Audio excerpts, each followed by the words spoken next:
Salute, MobTube. How's everybody doing today? All right. I'm going to attempt to do a regular show, addiction recovery, of course. I don't know how good it'll be, but I'm going to do my best for you guys.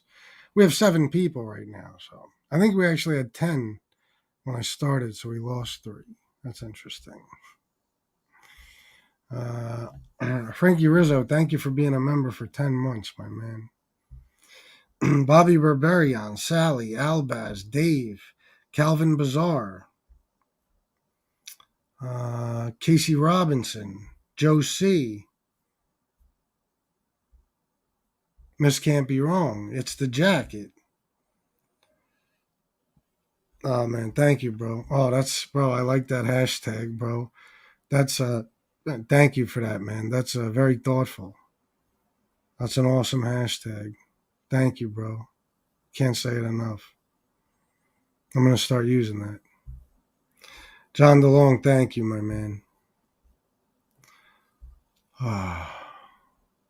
No viddy? What do you mean? You haven't been here for a while, right?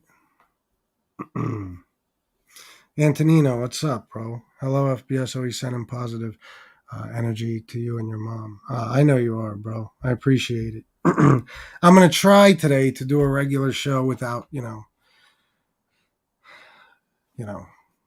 talking about what we've been talking about. I'm going to try to actually do an addiction recovery show because the last addiction recovery show was really just me on here crying like a little bitch about my mom. We didn't really talk about addiction much. So I want to try to do that today.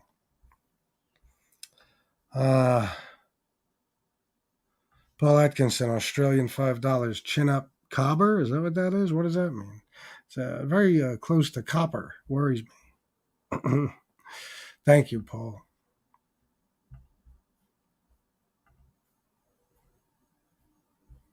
Oh, Miss Can't Be Wrong. Member for 10 months at hashtag Hope for Hope. Sending much love to Shanna, too. Oh, yeah, absolutely. I'll let Shanna know. Thank you, Miss Can't Be Wrong. To Tone, member for 9 months. Love you, bro, and chat. Love you, too, man. Thanks for being here. Let's see. Sally. Thank you, Miss Can't Be Wrong. Good to see you, Sally. Blank Page. Edward Everett. Bill Catolo, my man. Very good to see you in here, as always. That's my older brother right there. My big brother. Stephen Cutler. Joey Frakes.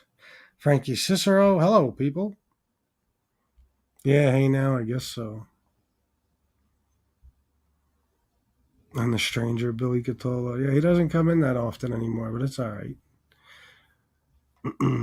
We talk and stuff, not just on YouTube. So, oh yeah, well, yeah, I guess, but I don't know. Usually, don't see that out of me. This is kind of a special circumstances, I guess you could say. Sally, $5. Hashtag Hope for Hope. Thank you so much, Sally. You guys are awesome, man. That is a beautiful hashtag. Beautiful. I'm never gonna forget that. I'm gonna show that to my mom too. She went out. She had to get a CPAP machine, but she'll be home soon. I'm gonna. There's something I really want to do. I'm gonna try to get it done tonight if she's willing. I would like to interview her, just not on live, just regular interview, pre-recorded, and then maybe someday drop it. Someday, maybe. But that's something I really want to do. It's so funny when you're in this position. Well, sad, really. There's so much you want to do, but you don't even know where to start. You don't even know where to start. Al Anastasia, member for 9 months. Busy tonight, FBS, but I'm going to listen while I work. Best show on YouTube. Thank you, bro. I don't know about lately, but thank you. Yeah, that's what I'm hoping. She can't sleep.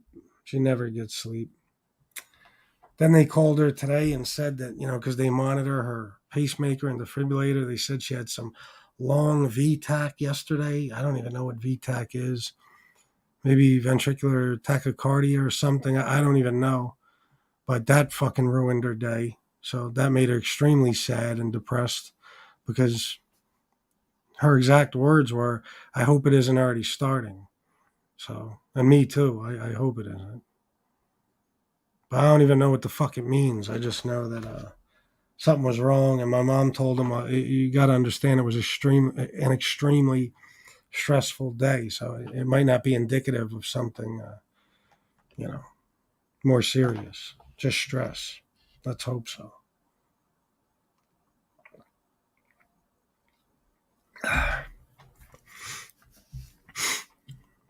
Don Berlin, greetings and peace to all. Hope your great hopes and dreams. Wait a minute, hold on. Hope your great hopes and dreams, your greatest dreams. All right, well, good to see you, Don Berlin.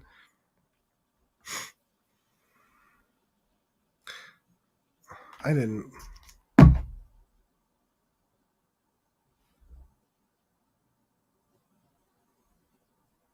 Did I get this one? See, I know I got this one, so the Hope for Hope thing is throwing me off. Did I get Miss Charlie's? 10 pounds, Hope for Hope. Thank you, Miss Charlie Steen. Thank you so much. So we could start talking addiction and recovery, guys. Let's do our best. I want to try to, I don't, Jesse James, what do you mean? Hold on.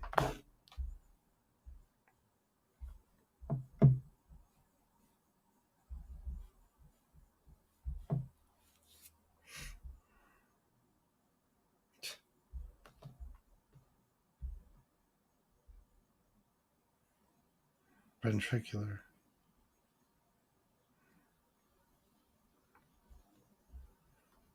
Yeah. All right, let's try to talk about addiction and recovery. I wouldn't care if this was a regular show. I probably wouldn't even be doing it, but it's addiction and recovery. It's very important to me. Matter of fact, Don Berlin sent me a message last night that I should do an addiction and recovery show. And I was already actually thinking about it because I wanted to do one on Tuesday or Wednesday, but it didn't work out. So we're going to try. Let me see something. Oh, Miss Campione, that's good. Oh, really? Send them to, fatballeditalian at Gmail, Sally. I'd love to take a look at them.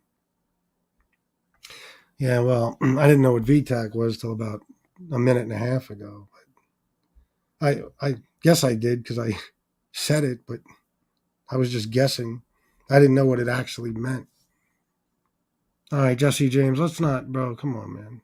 I know you're just trying to help, but let's not talk about that, all right? Let me at least make it through this show. Nikki Ball, me too.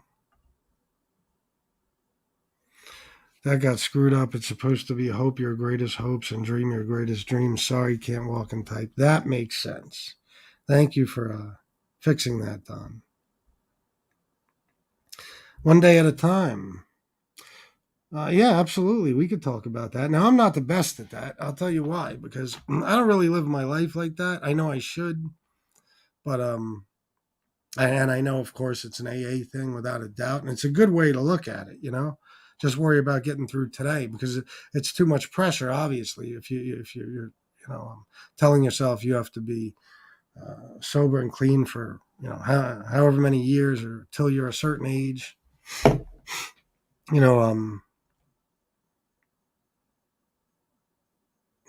I'm distracted with this thing. It's too much pressure. So if you could just get up every morning and say, I'm going to stay clean and sober today, it's a hell of a lot easier than trying to plan for the future, So, and all you got to do is make it through one day. Then the next day you work on that day, and then so on and so forth.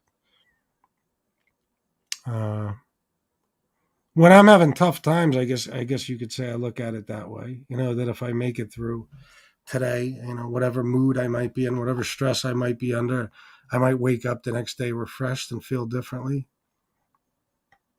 But I don't generally live my life like that. Maybe I should, but I explained to you guys before that uh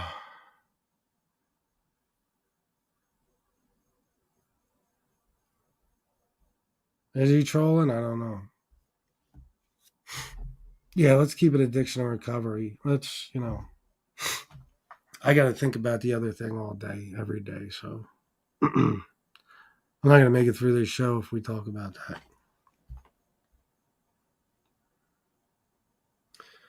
Oh, there you go, Georgia Lovelace. It often helps you because I let everything bother me. Yeah, one day at a time. I'm sure it does. Yeah, because that's I'm the same way. Trust me, I'm the same way.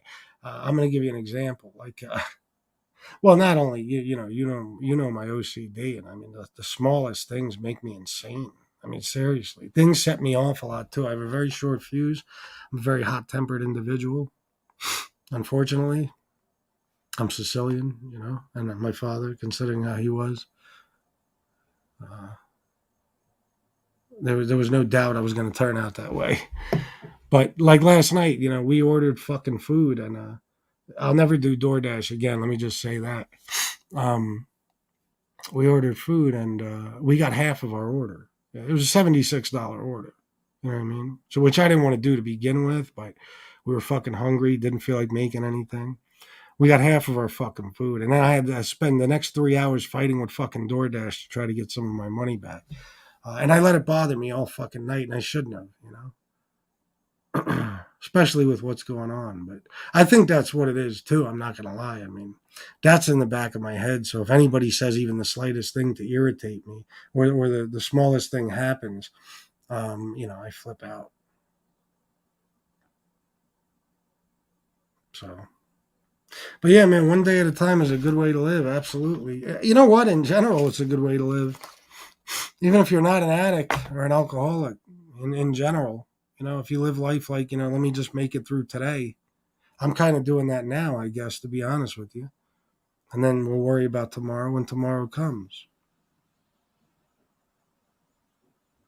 Oh, she's vacuuming. I was like, what the fuck is that noise? Uh, I was watching Painkiller last night.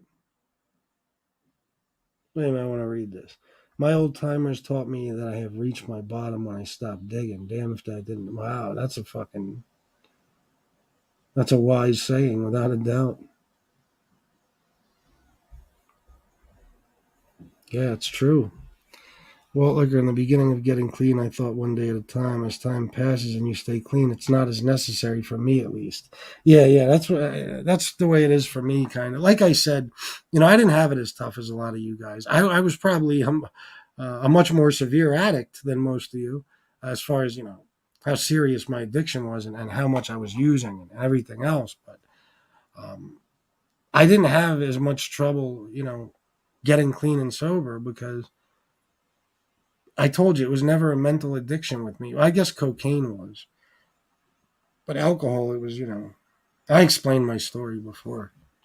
I basically used so much alcohol just to keep me balanced, I guess you could say, with all the cocaine I was using.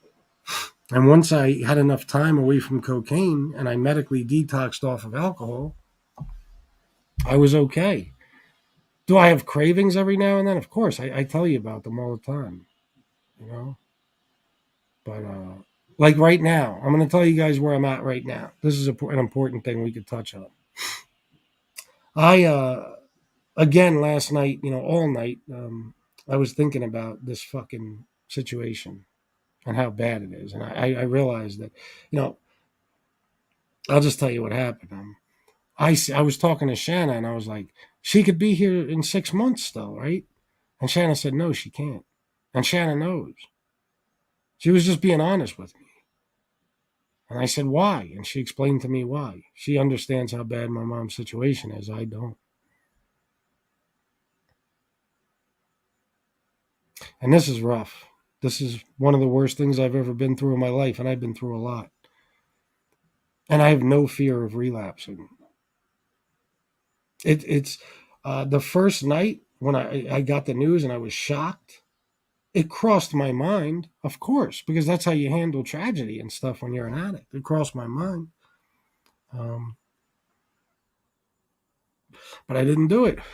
I drove around for a little while. Most of the time I was on the phone with Don Berlin. Most of the time I was driving around. Then I was on the phone with my best friend for a while. And then I came home and I did a show immediately. And I was on here with you guys. I don't feel like, even when the time comes, which I'm dreading more than anything, that it's going to lead me back into using. I just don't. But that's me. I can't say, you can never say for sure, but I have no fear of it because I highly doubt it's going to happen. That's just me. I think I'm beyond the point of, fuck, fucking ears are ringing. I think I'm beyond the point of feeling like any of that will help for even a second. Would it take my mind off it? Yeah, temporarily for a few hours. And then I'll fuck everything up. And, I don't believe in heaven, but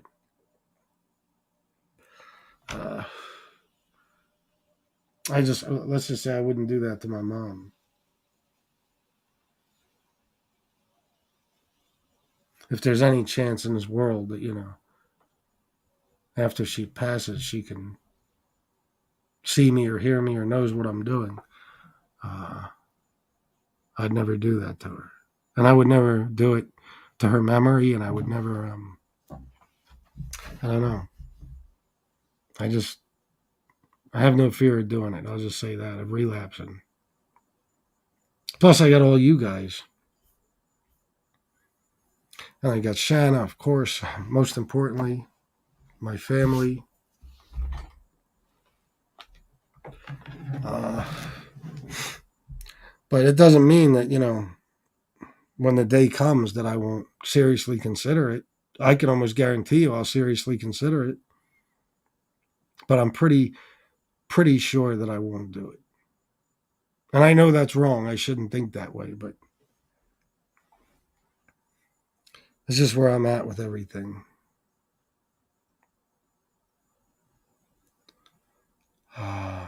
No, I'll never do DoorDash ever again in my fucking life. Ever. Fuck DoorDash. And, it's probably only the second time we ever used DoorDash. And the only reason we used it is because the restaurant we were ordering from is in fucking Lancaster. 12 miles away or some shit like that? Maybe 20, I forget. But, most places only deliver within like a 7-mile radius, some shit like that. And this place, actually doesn't deliver, period. So, got to use DoorDash, but never again. Purdue Pharma should all be in jail for what they did.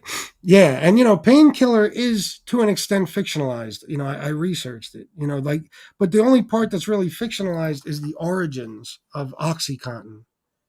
So I don't know, how much of the story that includes, but I think it's pretty much, how the guy, came up with the fucking idea, after MS Contin to fucking make this crazy painkiller. But it's fucking, oh my God, the anger you feel. We made it to the 4th episode, me and Shanna, and I'm like, oh my God. Oh my God. Like, let me tell you something. That shit is true. I don't know how many of you have seen Painkiller, but I'll just tell you what I'm talking about. I found out a long time ago that these drug companies, they get these beautiful women, gorgeous women, and they send them out to doctors' offices. Most doctors are male. I don't know what the percentage is, but most are. Okay. They send them out to these doctors' offices, and they have them flirt and take them to dinner and all types of shit. Okay. To get them to start pushing these fucking drugs. And that's what they did with Oxy. Even if a guy said no at first, they wouldn't stop trying. So it's sick. It's fucking. And each episode opens up with a woman who lost her child to Oxy. Terrific show so far. I recommend it to anybody. It's about once every 6 years Netflix has something worth watching, and this is worth watching. It's a really, really good. But it's fucking, it'll make you so fucking angry. So angry the way they pushed this shit, and they all got their bonuses, and they didn't give a fuck. At one point, the one girl sees a chick basically OD in a car, and she puts it in her notes that she witnessed this, and it was a teenage girl. This was a sales rep that saw this. And who knows if this part's exactly true, but trust me, it most likely is. Even if it didn't happen to this particular sales rep, it probably happened to one of them at some point. She watched somebody basically OD from this shit, crushing it up and snorting it.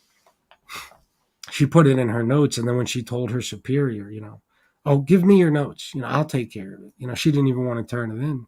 And then later on, a big shot in Purdue Pharma told her, like, if you ever have a concern like that ever again, you just call us. Like, in other words, don't tell anybody about it. Don't talk about it. It really is fucking aggravating because we've all lost people to it. We've all lost people to it. It's really sick. The true drug dealers are these doctors. It's the truth. It's a great feeling when sobriety is on autopilot and you don't have to think so much. Yes, absolutely. I'll tell you the truth. Maybe my first year and a half, yeah, it was. I felt like it was a fragile situation. Like I could possibly, but there was reasons for that. My life was different. I was living basically alone. I told you my brother's crib. He basically had an apartment for me in the house. I really never went upstairs much, or even I'd eat dinner with them every now and then. But I was alone, and I'd go to work every fucking night. Job I pretty much hated at that point, third shift, and I would only see Shanna really like on weekends. And not even always on weekends, because she has the kids and the dog and everything. Sometimes we would go somewhere. Sometimes she'd spend the night with me at my brother's. But I wasn't in the situation I'm in now. I'm to the point in my life where, shockingly enough, I'm fairly stable right now. I'm kind of sort of established, and I'm progressing in life. Credit's getting better, shit like that. I'm got some money saved. I have a lot to live for now. It's not like I'm just alone. At least by alone, I mean, living by myself, where I'm in a position where maybe I could sneak something, shit like that, or even just being depressed from living alone. It's not a good situation, It's not. That's why I give people like War, such credit. I mean, oh my God, I give them all the credit in the world because living alone when you're in recovery, especially if you're new to recovery, if you just left a rehab or a detox or something, that's very tough. Very, very tough. But once my life started coming together here and we got married and my mom moved in and I knew she was depending on me and of course Shanna was and I had new stepkids and all that stuff. The house was huge for me because it occupied my time. I'm talking about even before I moved in, before I even spent a night here. When I first came to visit, I saw some things that could be fixed up. She had a wild son, some things got fucked up. So, I started coming here every fucking day. When I wasn't working, I'd come here every day and I would paint. I painted every room in this house except for our bedroom, the master bedroom. And then, we had other projects we were working on. My brother putting new floors in, I had the fucking lawn to take care of. In other words, I was busy. I kept my mind occupied. But especially once I moved in here,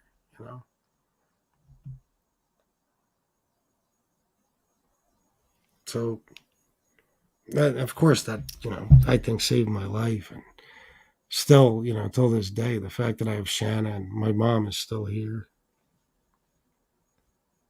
it makes it easier for me to stay clean and sober.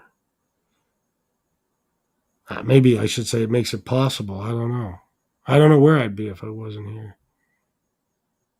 If I didn't have Shanna, my family, I don't know. I have no idea.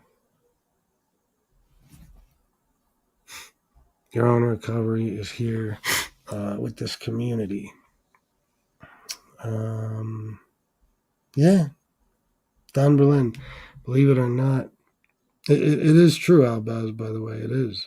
This is maybe I shouldn't have glossed over that. It didn't even occur to me, but yeah, you guys now and having this, being able to click live like I did last Tuesday when I got that horrible fucking news, and have all of you guys to talk to, and Don Berlin joined the panel, and all these other people, and Robert B. and everybody, and we, had a good discussion, and I was reading, the comments from you guys, and people were coming in and showing love and support, and that's just that occasion, but every fucking day that I do an addiction recovery show, whether it's once a week, twice a week, every time I click live and you guys are here and I could talk to you and get your feedback, and you could ask me questions, or I'll go off of your topics and just ramble for a fucking hour and a half.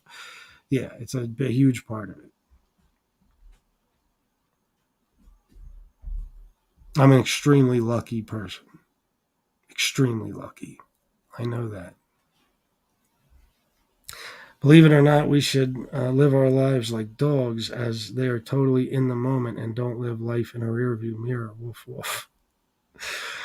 Don, you're a trip, man.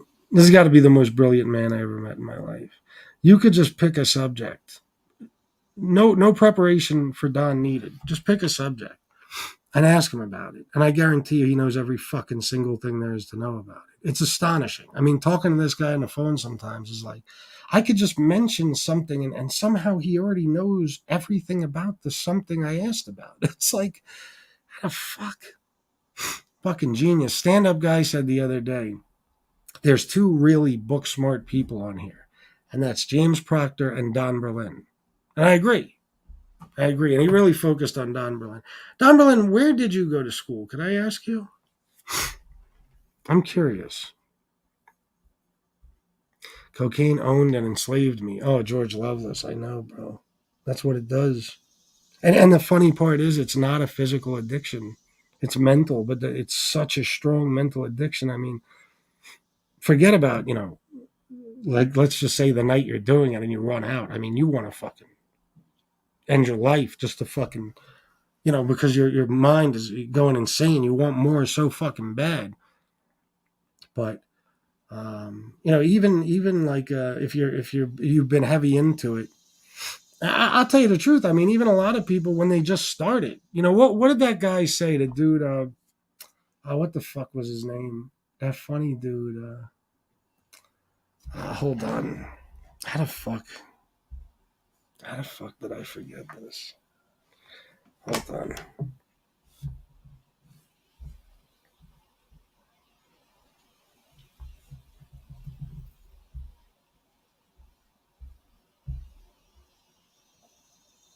Jackie DeNorcio.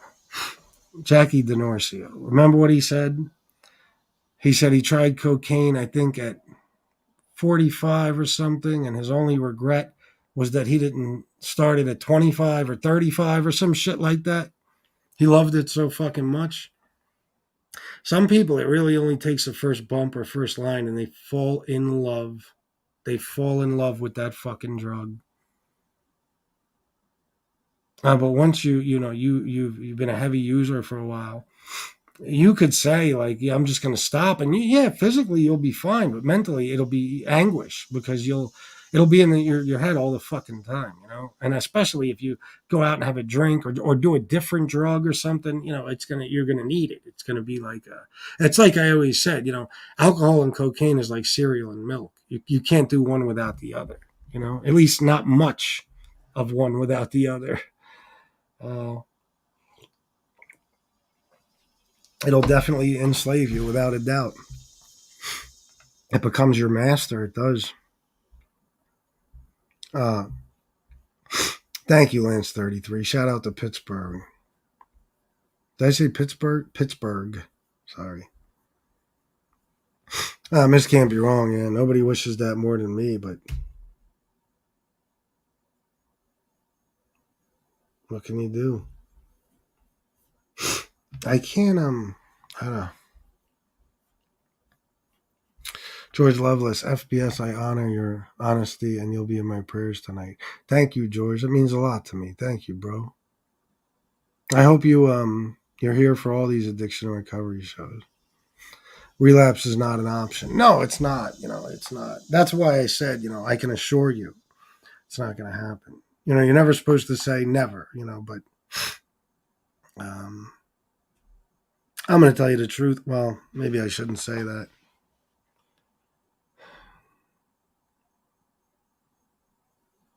This is absolute fucking torture. Absolute torture.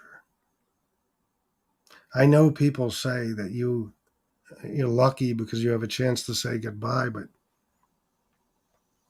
it's torture.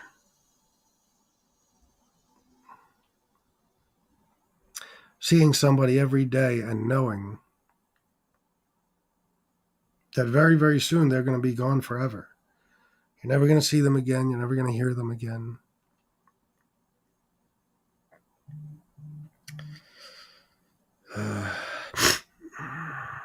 Oh, fuck.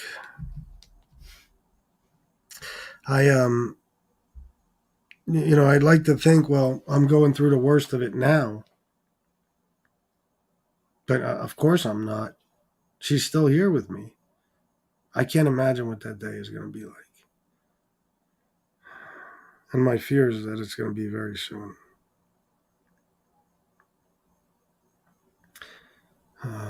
I'd like to say, well, I've been through the worst and I didn't relapse, so I wouldn't relapse then. Like I said, I'm pretty goddamn sure I won't. Like I said, you're never supposed to say never, and it's not a good idea to do that. But if I relapsed, I mean, I'd ruin everything, and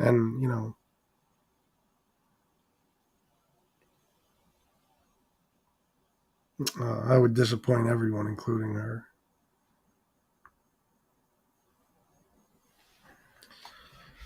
Somebody, I guess we got a rogue wrench. Let me see. Hold on. Oh fuck. Somebody blocked common sense. Miss can't be wrong. I don't want to go the whole way down in the chat because I don't want to miss anything.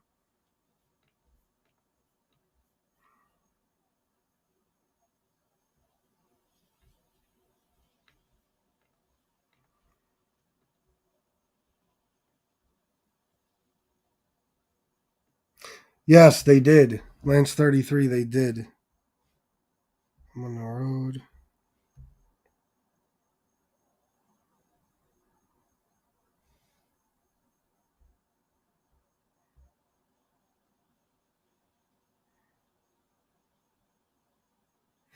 This can't be wrong. Do you know what's going on?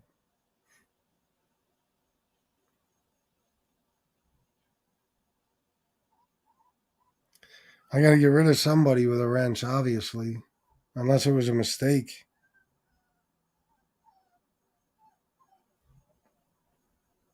You don't block common sense.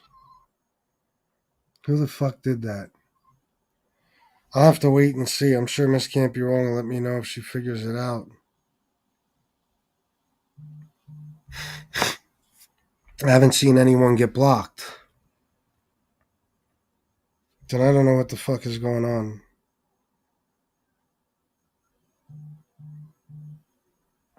Must be a rogue wrench because it didn't come up on the chat. Well, he said it just happened. I don't need this shit right now.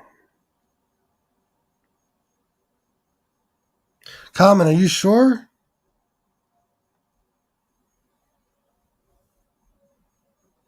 Let me move on just for now till I hear more. Because I don't even know who the fuck to remove. Brooklyn, September 15th marks 2 years since my mother passed. Hardest thing I've ever been through. The struggle the struggle bus has made many stops by my house this year. I keep going because that's how I honor her memory. There you go, Brooke. And I'm so sorry for your loss, but that's the good way to look at it. I'm going to look at it the same fucking way. I put my mom through fucking hell with my addiction. Through fucking hell.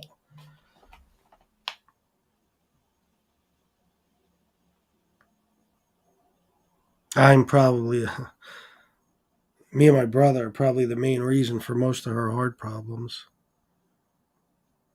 I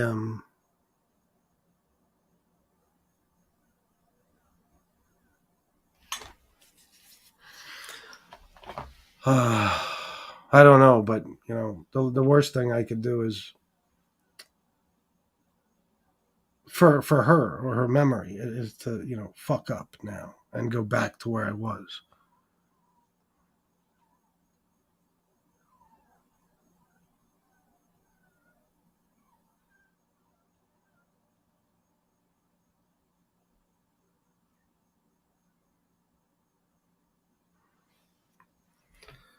Don Berlin, Painkiller is basically a dramatization based on facts, but it's not entirely totally accurate depiction of the story. Yeah, that's pretty much what I read. Oh, really, Antonino? Yeah, I heard about it decades ago that they would do that. You know what I mean? Pussy power. Sorry, ladies. I don't mean to be crude, or fucking. I don't mean to use that type of language, but I, I I said it to Shannon last night. The power of the pussy. It's the most powerful thing in the fucking world. There's nothing um, that it can't accomplish, so to speak. Nothing more valuable than gold, I guess. Platinum. Jesus. The things that men will do, just to get attention from these women.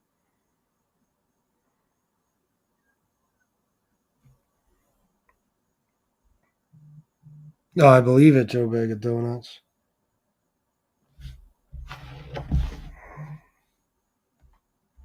Okay, hold on. Let me do this and then I'll get back to everything. Sorry, guys. I got a wrench situation, I guess. Okay, hold on. Let me do this. Shut up, fatty. Sorry, guys.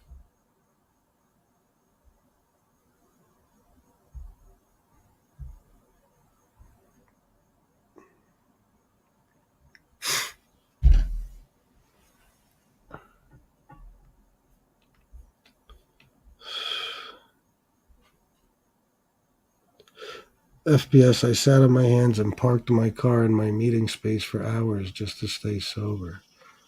That's a fucking good idea, bro. That's a very good idea. One time I did the complete opposite. I guess when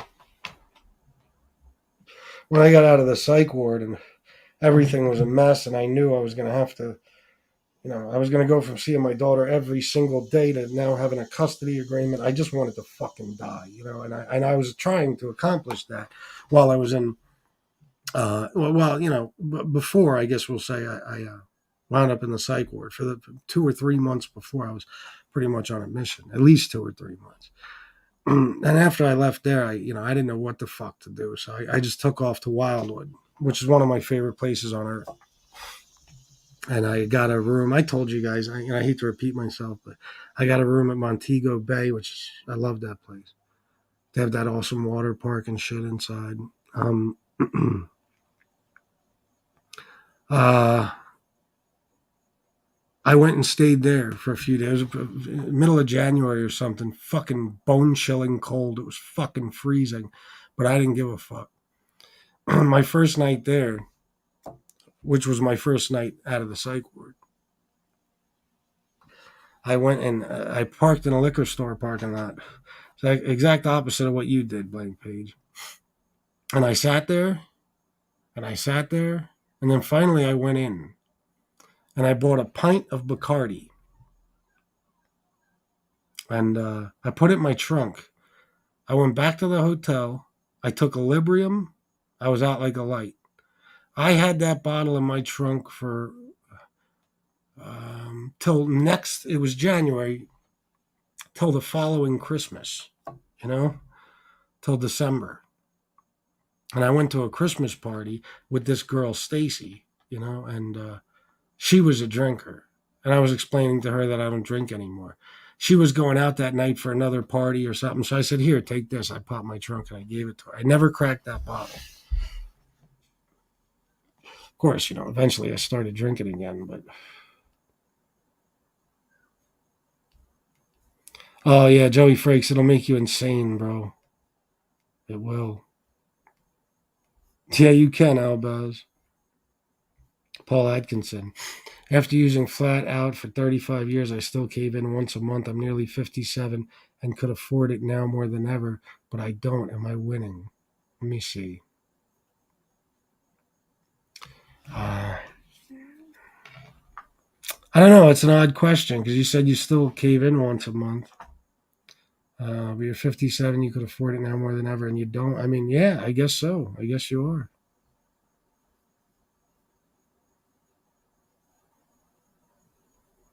I mean, it would be better, of course, to be clean and sober completely, but it's also, the situation you're in is a hell of a lot better than being a full blown addict again.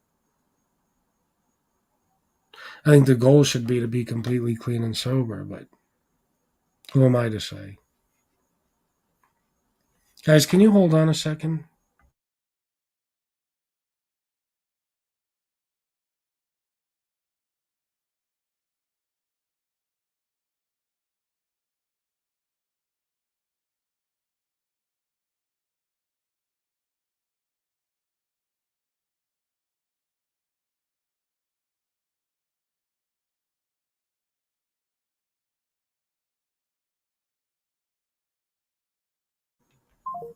All right.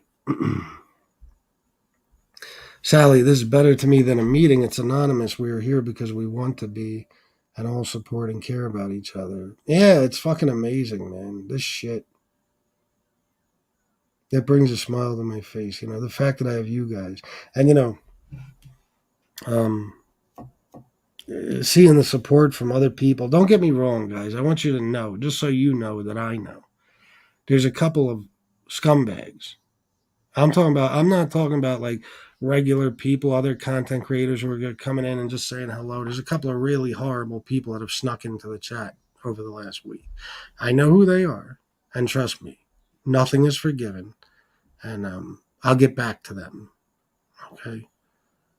I just want to let that know. Let's just say there's one or two.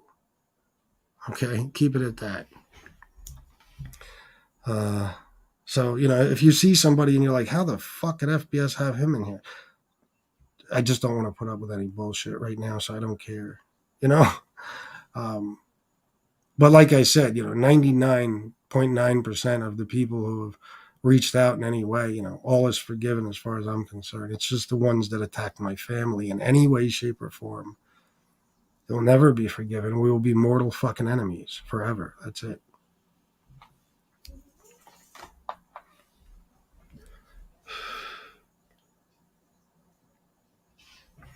What's up? You didn't give Gunsmoke credit for helping you paint your house. That's from way back. Oh my God. Benny D'Over, you remember that. I totally forgot when Lee and them were saying that they had pictures of Gunsmoke and me outside painting the house. Gunsmoke's never been here till this day. So funny. The fucking conspiracy theories. I listened to a few minutes of that lunatic Tony Pizza this morning. And yeah, I really mean this morning. I've been getting up early.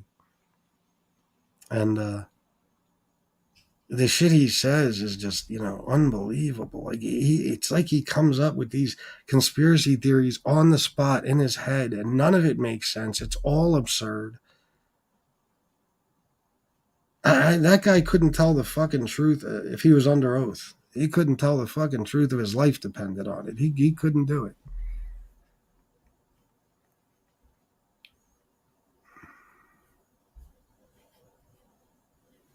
Yeah, for real, Blank Page. I can't lie, I miss a couple cold ones after cutting grass, little home improvement projects and golfing. Now it's energy drinks. Shaking my head, lol. The funny thing for me is I was never a big social drinker. I would go out. I had to eat it. That was my club. That was Doug Central. That was fucking, it was like Amsterdam in York City. Fucking nothing but drug dealers and customers, and you could do, you could eat a buffalo chicken wrap and then do a couple of lines right off the table when there's 75 people in there. Nobody will bat an eye, you know? It was our place. It was literally like our Cheers. Like, like, uh, like Thug Cheers. That's what it was. The criminal version. Everybody knew each other. You had to be a member. Members could bring one guest at a time, but that's it. Uh, that's where I did my drinking. Every now and then I went out to bars, and of course when I DJ'd. But when I DJ'd, I wasn't really part of the what's going on in the club. I was the entertainment. I wasn't out in the crowd, not for even 5 minutes, never, unless I was walking to the fucking bathroom. The drinks were brought to me and all that shit, and then I just wanted to drink at home and get fucked up and get high and all that shit. But that stuff, the thought of that now makes me sick.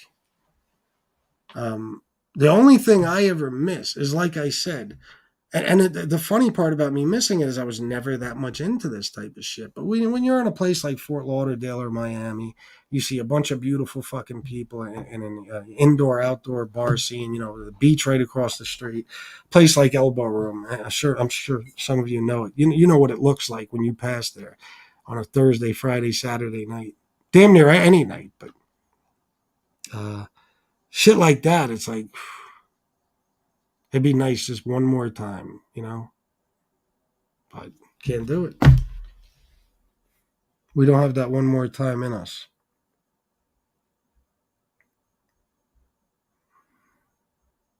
I still struggle with cocaine maybe once a month. I have a little compared to years ago, big improvement. Yeah, listen, any progress is good, Of course, the goal should always be to become completely clean and sober, but if you can keep yourself sane by just using once a month rather than using every fucking day, then it's better than nothing. That's for sure. Don Berlin, Drake University, where I proudly got asked to leave the premises after having broken into the girls' dorm, and Duke University, and finally to Lewis University School of Law for a bit, didn't graduate. Sheesh. Wow. It's a lot of fucking education. I will. This can't be wrong. It is awful not to be able to control a situation when you absolutely want to with your whole heart. Oh, bro. I don't know what to do. When she called me today, well, not called me, I'm sorry. When she told me today, when I saw her outside, I was coming home, she was leaving. When she told me about the VTAC thing, like I said, I wasn't even sure exactly what it was or how serious it was. Unfortunately, now I am. But I was like, oh my God. And then to hear her say, she's afraid that it's, already starting. I'm like, oh my God. There's nothing that can be done.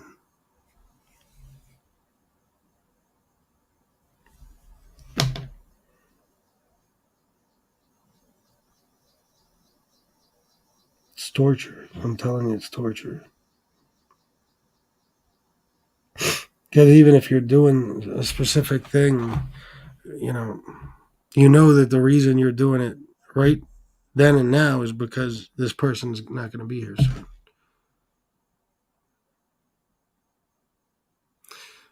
There is nobody in my life who has been in my life my entire life, if that makes sense to you. Nobody, except for my mom. My father left, he was gone well over a decade before we saw each other again. That went south. Haven't seen each other again in over a decade. My brother was always, when I say always locked up, I mean, it was unbelievable. From the age of fucking 12 till about 25, constantly juvenile detentions all over the fucking place. I'm talking about New York, Pennsylvania, all over both states, he would escape them. He was a fucking master escape artist. It was unbelievable. My brother would escape these places and be on the run for months at a fucking time.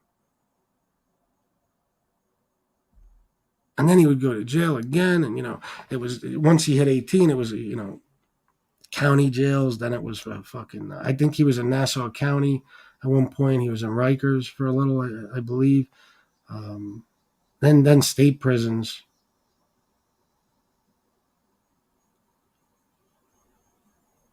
Yeah, I think. I don't remember exactly.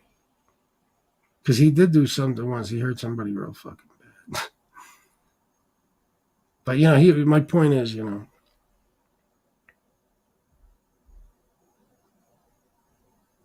wasn't around that much back then. We didn't get to know each other until we were both adults.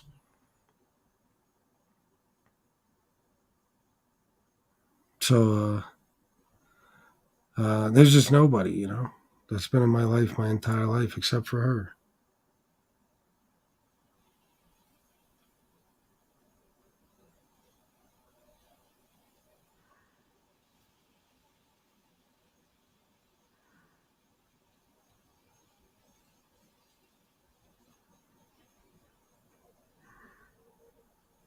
I feel like I'm in a nightmare.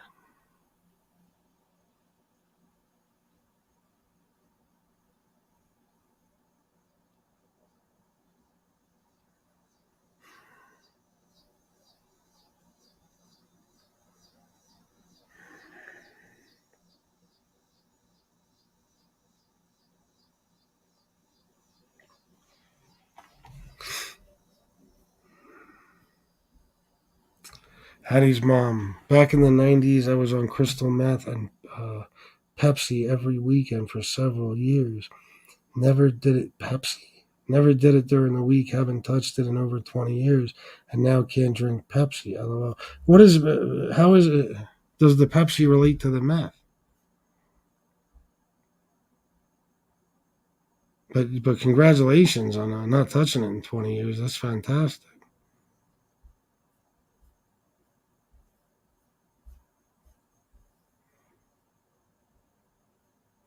Well, I saw my dad the day before he passed. I would probably need serious help if I had time to think about it. That has to take uh, a great man like yourself, bro. Joey, it's killing me. Even now, I can't. Because now about the VTAC thing, it's like, oh my God. I was hoping, for as much time as possible.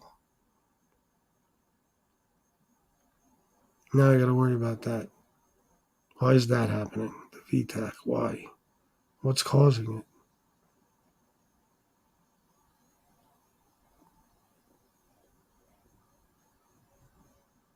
it?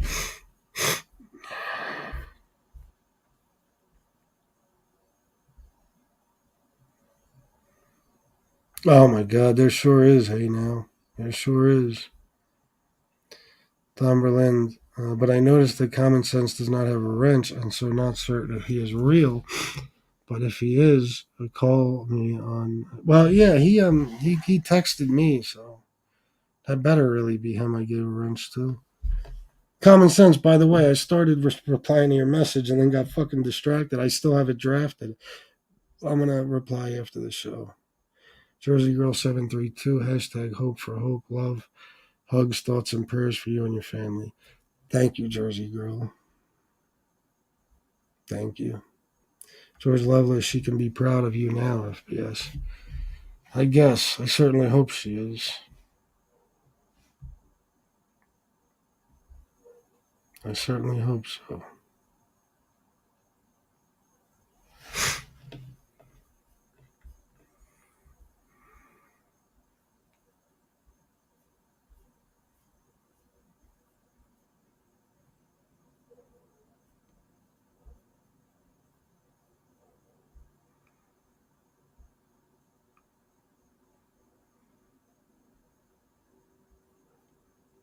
Shit, I'd give you your wrench back, but how do I know that's you?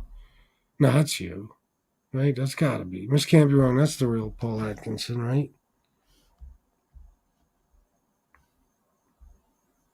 Anyway, guys, we can get back to addiction and recovery. I'm sorry I keep getting distracted.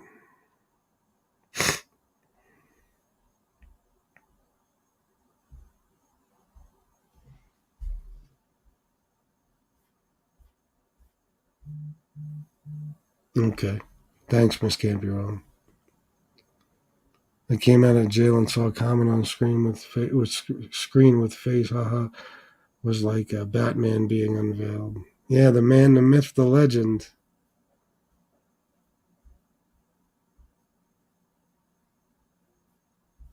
It's a good dude right there, man.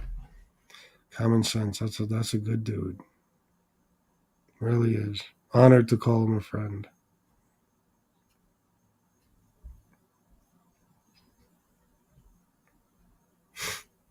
There's a nice group. I got to come here more often. I haven't been out here much lately. Yeah, you should. Trust me, this one sucks. I can't. I'm not capable of conducting a regular show right now. I'm fucking seriously not. I'm trying so fucking hard, guys. I can't not be distracted. Oh, the buffalo chicken wrap and Ada's was banging, bro.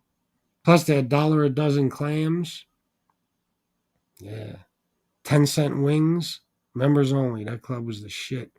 You could go in there with $20. You can eat prime rib with two sides and get fucking wasted for $20. And I'm not kidding you. I took my brother there for his birthday one year, and that's how much it took to get him prime rib, two sides, and completely fucking wasted $20. They would give you, I would order 151 and Coke. They would give you like 6 ounces of 151. I'm not exaggerating. And a splash of Coke, and it was like $1.75. I was there before I got one of my DUIs. I think I had like 6 of them. I was fucking, Jesus Christ. My blood alcohol was 0.276. That's high. It's very high. And it's the third tier when it comes to DUIs, the harshest penalty. Yeah.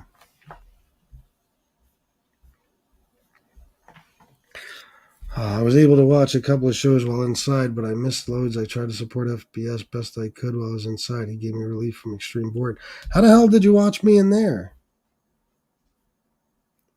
When we were losing my dad, I felt so helpless. I lost it and went and cut my hair off. Holy shit. I'm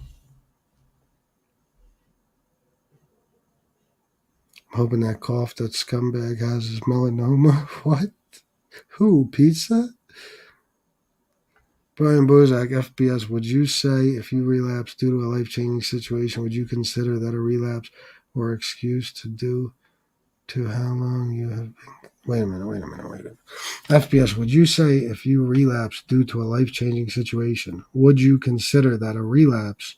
Oh, would you consider that a relapse or an excuse to due to how long you've been? Holy fuck, bro. I'm going to tell you the truth, bro. I don't understand what you're asking me. I'll answer the part I do understand. Would I consider that a relapse or an excuse to do that? Yeah, I don't get it. I'm sorry, bro. I think you just added some words that don't belong in there and shit. I love you, Brian, but I don't know how to answer that. I mean, if the question is what I don't know what you mean by an excuse to do, which is DUE. That don't. And even if it was DO, due to how long you have, or an excuse. What if you take the two out, TO? Okay, or an excuse due to how long you have been clean.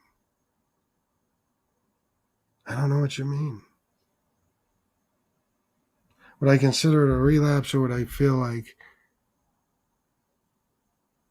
because I've been clean so long and I drank again that the tragedy is my excuse and it's not a big deal because I've been clean? So I don't know. I'm sorry, bro. I tried hard.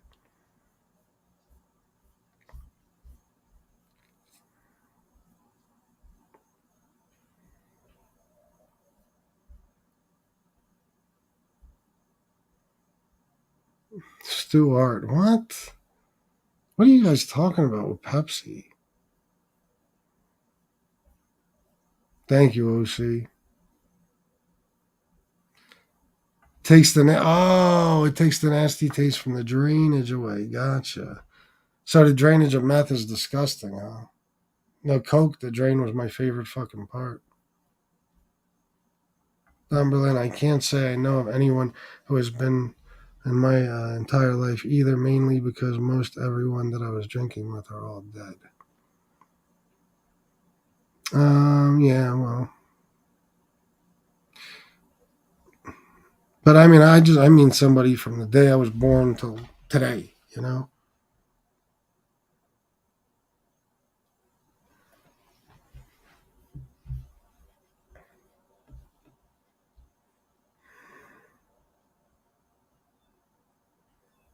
Now I'm afraid to, Albaz, because of this VTAX shit.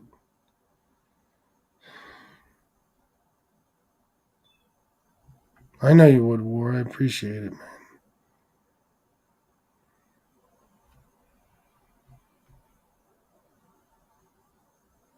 man. Addie's mom. I fostered two children at the time, so weekly I was mama and PTA mom, but the weekend was my time, but it never interfered with my kids. Well, I guess that's a good thing. I don't know how you did. So you were a binge user, right?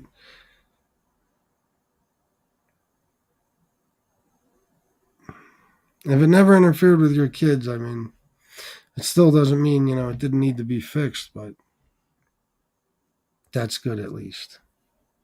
No, it's not. Miss Can't be wrong.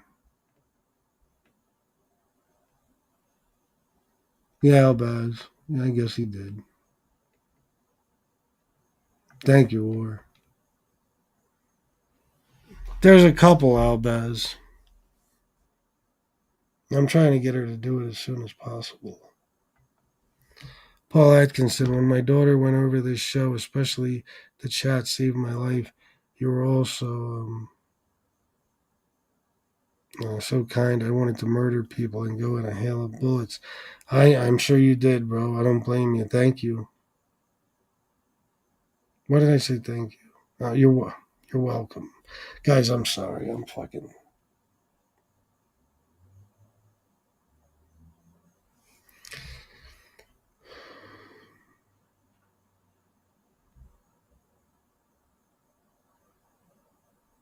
Yeah, blank page. I heard that.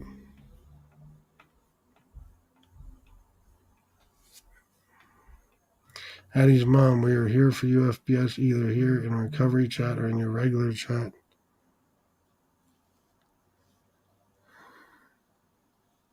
Just talking can help you more than you know. Always a shoulder to lean on, friend. I've been in your shoes.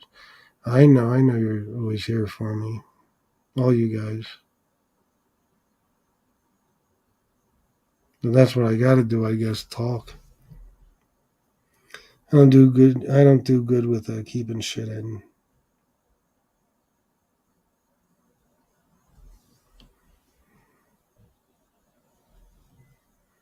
Oh, yeah, Jersey girl. Yeah. It's almost like evil always prevails, isn't it? Why is that? Al Anastasia managed to get a hold of a smartphone a few nights, strange ways. President. Oh, all right, gotcha. Manchester. Oh, all right. That's good, man. I hope they were good shows at least. I don't know what to do, Sally. I don't know if it's helping. If you mean at the moment, I don't know.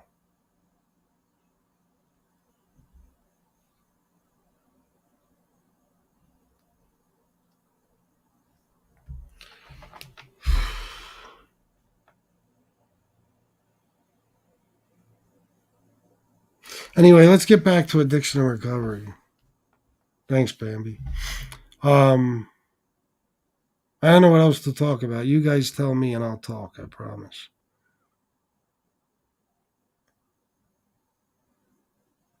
I really wanted to do a good addiction and recovery show for you guys today.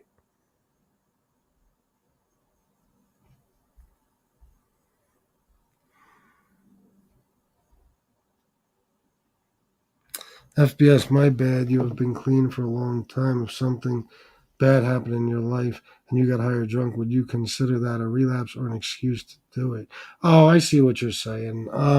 No, I see exactly what you're saying because a lot of people, yeah, they would use it, the tragedy as an excuse to get high and then maybe not consider it a relapse because of what it was due to. I get what you're saying now. No, um, if something bad happened in my life and I got higher drunk, I would consider it a relapse. Absolutely. And the way I am, I would have to start my time from zero at that point. I'm not saying everybody has to do that. That's how I would do it. That's another reason I can't see myself relapsing. I can't imagine coming this far and having to start over.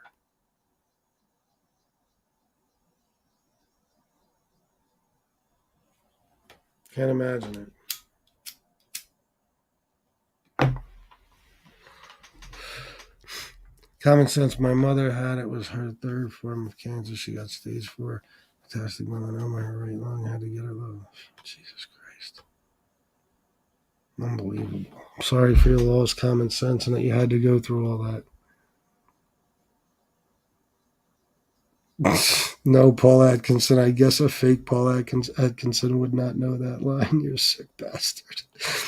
Don Berlin, there is nothing more helpful to others than raw honesty. Fundamentally, it's what we all had to start with to begin recovery, self-honesty, and then honesty with others. Yeah, I guess so.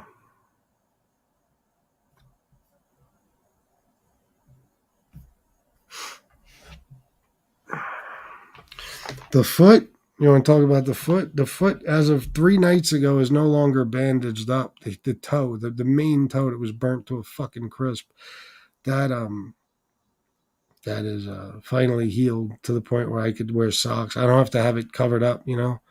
I could just put sneakers on, and so that's a relief. It's still all fucked up, but it doesn't hurt anymore. Yeah, and it's not open at all. I saw Code. I was looking at his channel a few days ago. He had a picture of some foot that was all bruised, and it said, um, "FBS says he dropped an iron on his foot. Is that cap or not? Something like that." Which a 50-year-old man using the word cap, you know. Why am I surprised it's Code? But so I looked at his comments. Somebody in his comments said, I say it's cap because this picture is different from the one he put on his channel the other night. And I'm like, yeah, that's because I've never seen that picture in my life. That was some picture of Code's foot or some picture he pulled off the internet. That's how gullible and stupid these people are. They believed that Code had a picture of my foot. And then he believed that the one I posted was different. Therefore, you didn't see the vitiligo in it? Are you fucking kidding me? You could prove things to these people 600 different ways. If they don't want to believe it, they won't believe it. It's very strange. I love when they do that too. Is he lying? And then I come right out. Well, I don't know if he said that before or after I put, but you know, anytime somebody says he's lying, I show receipts almost immediately. You know, then they look fucking stupid because I don't lie. What was my greatest struggle, FBS, the Coke or alcohol? I would say the alcohol because based on a few things. Number one, I couldn't have done nearly the amount of Coke without the alcohol because the alcohol, like I said, it keeps you balanced. It keeps. See, I think I always had heart troubles even before I was diagnosed. I never had the wind a lot of my friends did, if you know what I mean. I just I would do a little bump of Coke and my heart would be going through my fucking chest. And then my friend would do 5 lines and he'd be sitting in a chair smoking a cigarette like he didn't even do anything. So I think I always had heart problems. I just didn't know it. My, what was I going to say? Anyway, I had to use the Coke to keep my heart under control for that reason because it took nothing. It took very little cocaine to make my heart race and pound and go through my fucking chest. Also, you know, I couldn't have done Coke and been able to sleep See, when you add the alcohol to it, now you can sleep because you can knock yourself out with enough alcohol. I don't care how much fucking coke you did. But then you get addicted to alcohol. You know what I mean? And then once you're addicted to alcohol, the fucking I can't even explain the severity of the withdrawal. It is like nothing I've ever experienced in any other area of life or at any other time. It's fucking, it's absolute fucking torture. It's a fucking nightmare. The physical pain, the vomiting, the dry heaving, the fucking shaking, the everything. And you know, because you get physically addicted to that and not cocaine, I would have to say alcohol was my greatest struggle because alcohol made it possible for me to do the cocaine. And then because I was drinking while doing cocaine, I became physically addicted to the fucking alcohol. So, you know, all that shit. And, you know, you don't have to get detoxed. 3 times in my life, I had to get detoxed from alcohol, medically detoxed. With cocaine, it's different. When I went to Clarity Way, they detoxed me with Librium and shit from alcohol. But the cocaine, it was just, I'll tell you what got me to stop cocaine time away from cocaine, just being in that rehab and starting to get better physically and mentally and learning things and talking to people. And the fact that I knew I wasn't going to drink no fucking more made it easy to quit the coke.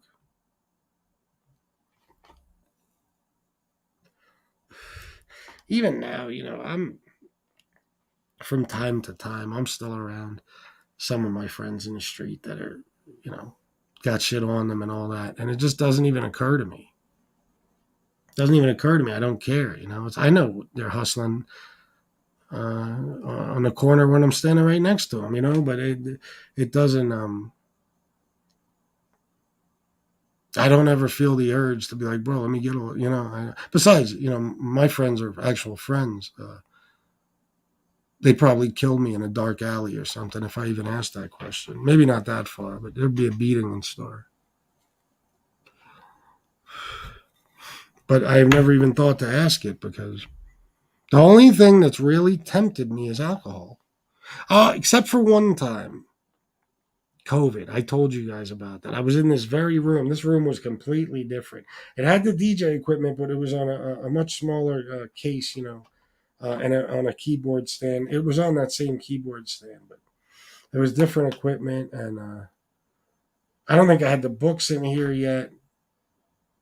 And the whole room was open basically, except for each wall, front and back.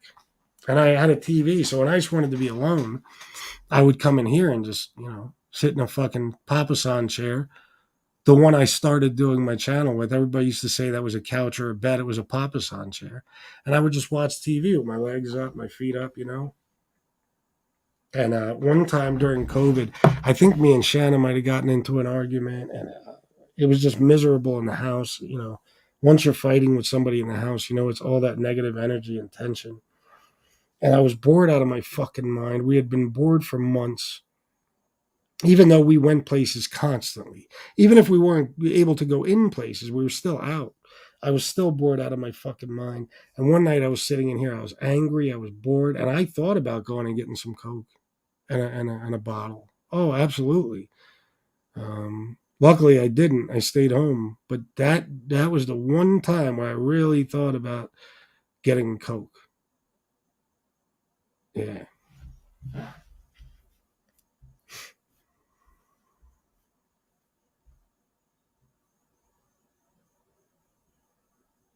Tony Cross, I'm sorry to hear that, bro.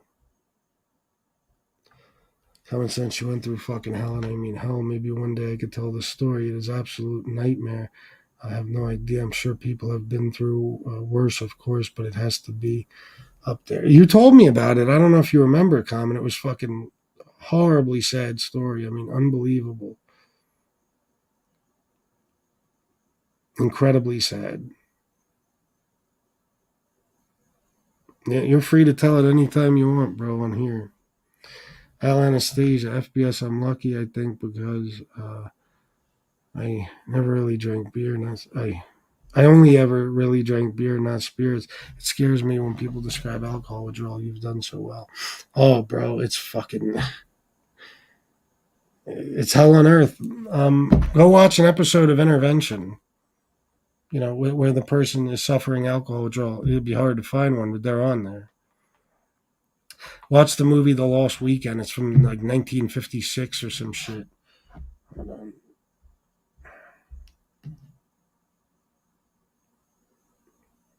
What year was The Lost Weekend made? I should have said released. No, not The Last Weekend. The Lost Weekend, you fuck. The Lost, holy shit. I was wrong. December 31st, 1945.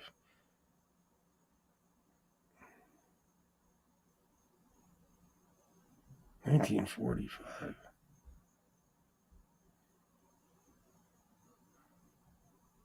Yeah, The Lost Weekend. Check that out. It'll give you a good idea of what it's like. My dad died when I was just a kid, but at least he died in his sleep and in peace. Cancer is a disease of suffering. My wife survived it, and I will never forget how hard it was, not just on her, but me. I'm sure. Well, we've spoken about it.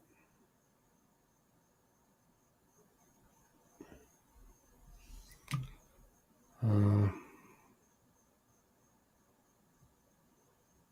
and yeah, that's right. Kimberly did have cancer. Oh my God. That's right. Such a sweetheart of a woman. And I'm sorry you had to go through that at such a young age, Don. Otis Driftwood. You.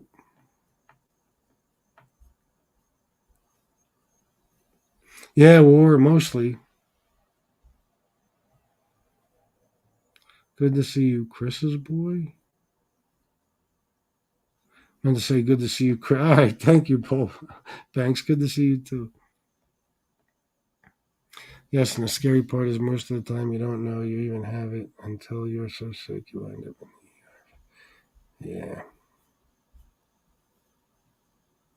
My mother was an atheist and shooed the priest away from her room, and it broke my heart. But I hope she found peace because the end of her life was just horrible, horrible misery. Yeah, I don't want my moms to be like that. Shannon used to tell me that she wouldn't even describe to me what it's like to die from heart failure, congestive heart failure. And I still don't want to know. I still don't want to know.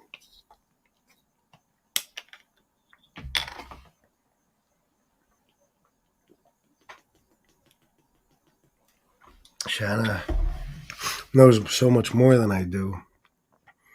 She's worked with, dying people dying from heart failure, people dying from everything. I don't want to know what she knows, though. I don't want to find out ever.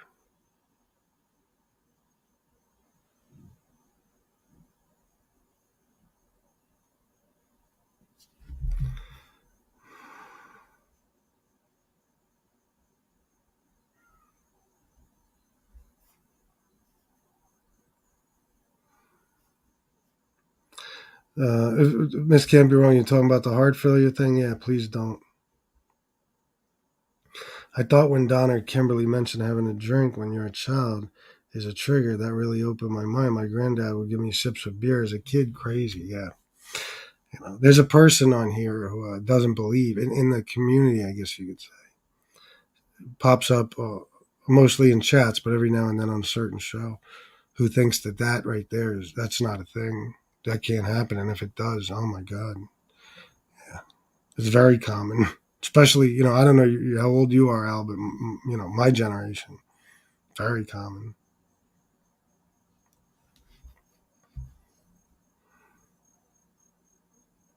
Frankie Calabria, look at you, bro. I'm so good to see. So glad to see you, Chris. I don't know if I'm blocked. Just want you to know my heart goes out to you and your family, bud. Sending positive vibes. Thank you, Frankie. And no, you're obviously not blocked. I appreciate you coming in here to say that, bro. I do. Anonymous Legion, if you're listening, I still got to get to your email. I've been, preoccupied my mind.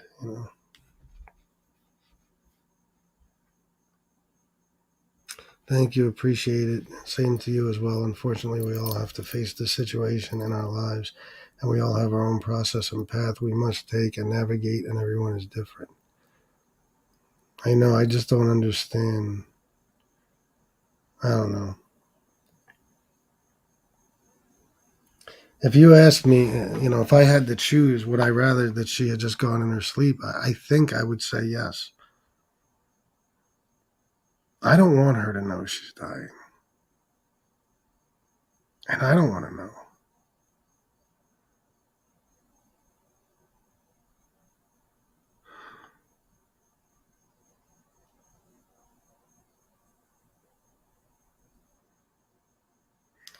It's hard on me. Imagine how hard it is on her.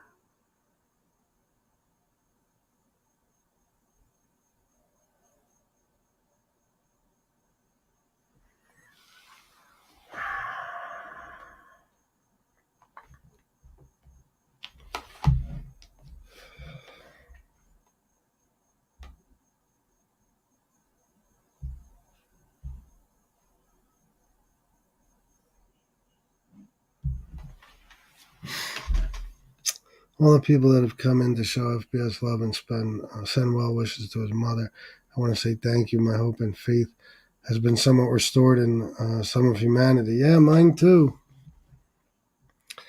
And I know who's sincere and who's not. You know, I know.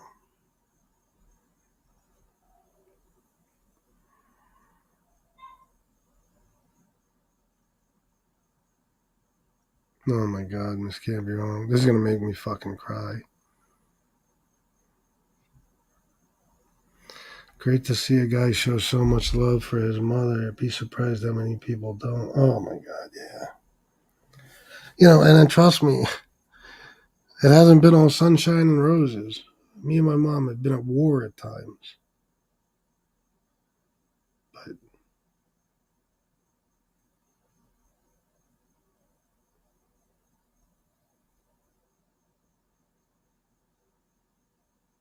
you can never stay mad at somebody like that.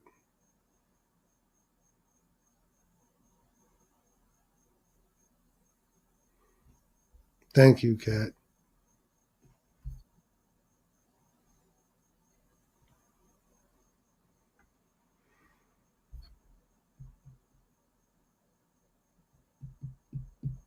Sorry I'm boring you guys.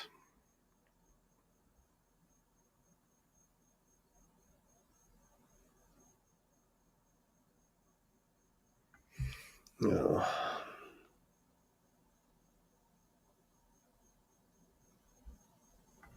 Don Berlin, sadly, we're witnessing the sad reality of recovery, which is that sometimes life is just not fair. But the other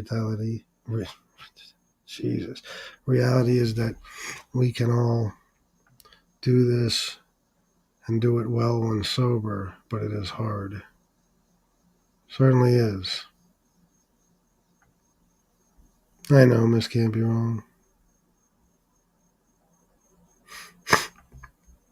Yeah, Chris, me and my mom never got along when I was younger. I was crazy. Now I love her to bits, making it up to her. That's good, man. That's all you could do is try to make it up to them.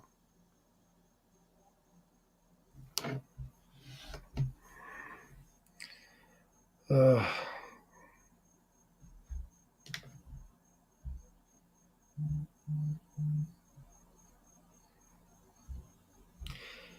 Steve Blair, thank you for the $5, bro. I appreciate it.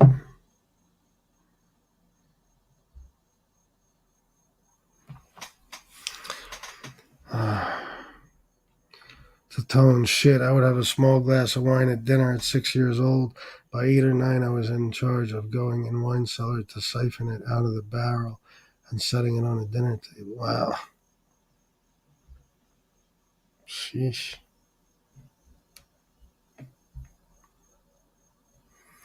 You got that right, Miss Can't Be Wrong.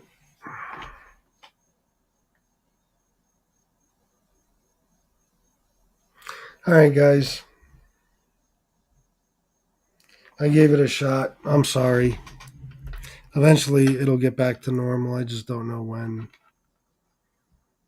Tonight is it's the last day of the month. You know, usually tonight I'd have to come on paycheck reasons, but I'm not gonna. My head's not in this.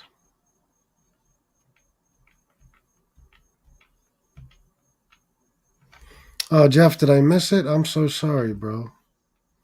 To sit down with Jeff Nadeau in 1999.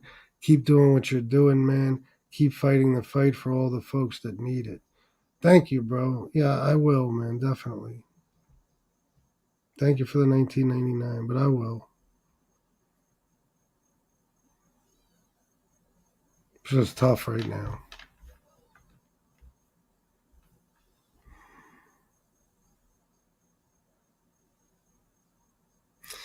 Thanks, Jeff. I'll be all right.